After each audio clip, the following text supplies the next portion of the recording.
There is a specific kind of silence that most people misunderstand. It is not the silence of shyness. It is not the silence of having nothing to say. It is the silence of an observant person who has seen enough to know that speaking is no longer worth the energy.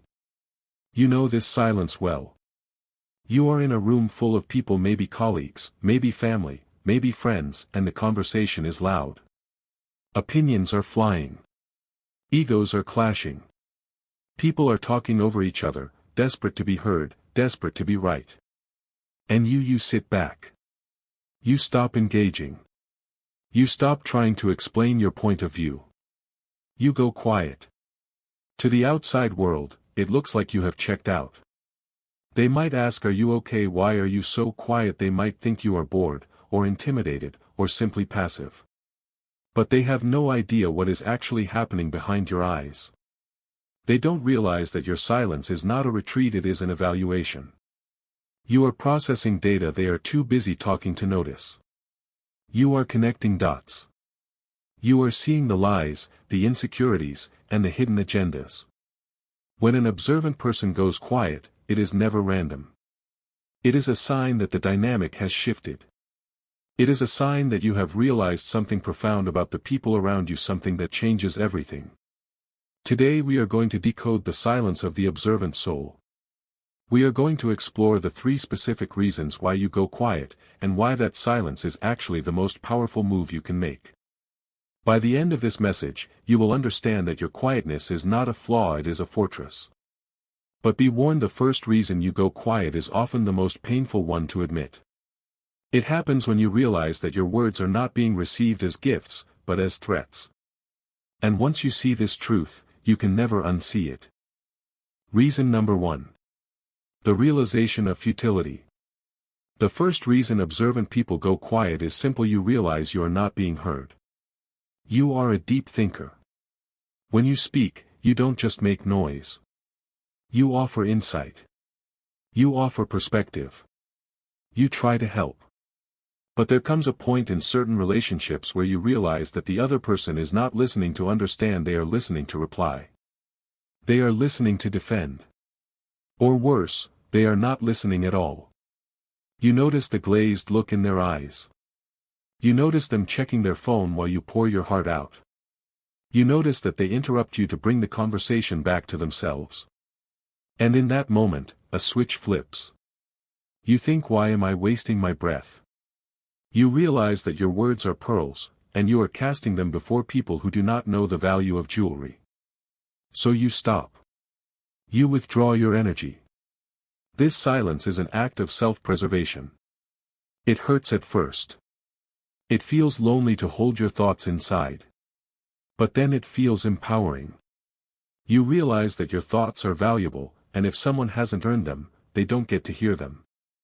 You go quiet because you respect yourself too much to be background noise in someone else's monologue. But there is a deeper layer to this silence. It isn't just about protecting your energy, it's about what you begin to see when you stop talking. The second reason explains why your silence makes toxic people incredibly nervous and why it should. If the first reason was about conserving your power, the second reason is about gathering intelligence. It explains why the quietest person in the room is often the most dangerous one to lie to.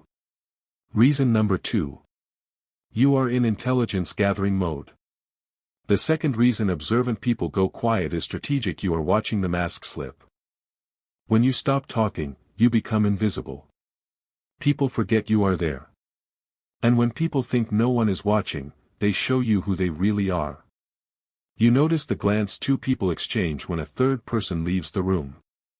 You notice the subtle dig disguised as a joke. You notice the inconsistency between what someone says and what they do. Your silence is a spotlight. Inauthentic people hate silence. They need noise to keep their illusions alive. They need constant validation to keep their ego inflated. When you sit quietly and just look at them, really look at them, they start to squirm. They feel exposed. They might ask, "What are you thinking?" with a nervous laugh. They might try to provoke you just to get a reaction, any reaction, to break the tension. But you hold the line. You are gathering data. You are updating your mental files on who can be trusted and who cannot. You go quiet because you have realized that people tell you more when you say nothing than when you ask questions. You are letting them reveal themselves. And usually, what they reveal is exactly why you needed to protect yourself in the first place. But here is the most critical realization: once you see the truth, you cannot go back to the way things were. The third reason you go quiet is the final stage of the process. It is the moment the bridge burns, not with fire, but with ice. If reason 1 was about self-respect, and reason 2 was about observation, reason 3 is about the permanent shift in the relationship dynamic. This is the silence of closure. Reason number 3. The trust has been broken. The third and final reason observant people go quiet is the most definitive: you have emotionally exited the building. For you, communication is a form of intimacy. Sharing your thoughts is how you bond. So when you stop sharing, it is a sign that the bond has been severed. You haven't necessarily ended the relationship officially. You might still be in the room. You might still be polite.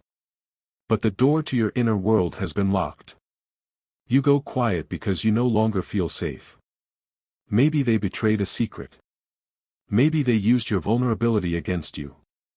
Maybe they proved, time and time again, that they do not have your best interests at heart. So you demote them. They go from being an inner circle person to an outer circle person. You talk to them about the weather. You talk to them about the news. But you never again talk to them about your dreams, your fears, or your soul. This silence is not a punishment for them, it is a boundary for you. They might sense the distance.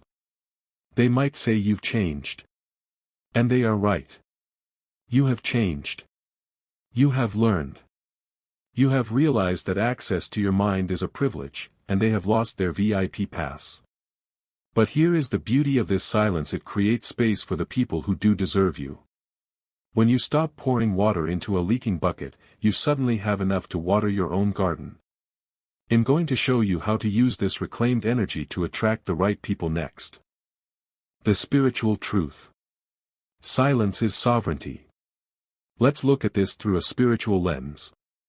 Why does the observant soul crave silence? Because silence is where you hear your intuition. Silence is where you hear God. When you withdraw from the noise of shallow relationships, you are not isolating yourself, you are realigning yourself. You are tuning out the static so you can hear the signal. Your silence is a form of sovereignty. It means you are no longer a slave to the need for approval. You are no longer performing for an audience that doesn't clap. You are comfortable in your own skin, in your own mind, and in your own truth. The people who are meant for you, your true tribe, will not be intimidated by your silence. They will understand it. They will be able to sit with you in it. They will value your quiet observation as wisdom, not weakness. The solution: owning your quiet power. So how do you navigate a world that demands noise? First, stop apologizing. Do not say sorry, I'm quiet. Say I'm just listening. Own your nature. Second, trust your data. If your silence has revealed that someone is toxic, believe it. Do not let them gaslight you back into trust. Your observation is your protection. And third, enjoy the peace. You have reclaimed your energy. Use it to create. Use it to dream. Use it to build a life that is so rich and full that you don't need to shout to be heard. The final ritual. If this message resonated with your spirit today, if you felt a sense of relief knowing that your silence is not a flaw but a shield, then I invite you to make a powerful declaration. I want you to signal to the universe that you are done wasting your words. Close your eyes for just a second. Touch your lips gently with your fingers. Feel the sacredness of your voice. And silently say, I speak with purpose. I listen with wisdom. My silence is my strength. And to seal this intention, go to the comments below and write these simple words. I trust my silence. Let those words be your permission slip. Let them be the moment you stop trying to be the loudest person in the room and start being the most aware. You are observant. You are wise. You are a keeper of truth. Thank you for sharing your energy with me today. Stay quiet. Stay watchful. And never let anyone force you to speak before you are ready.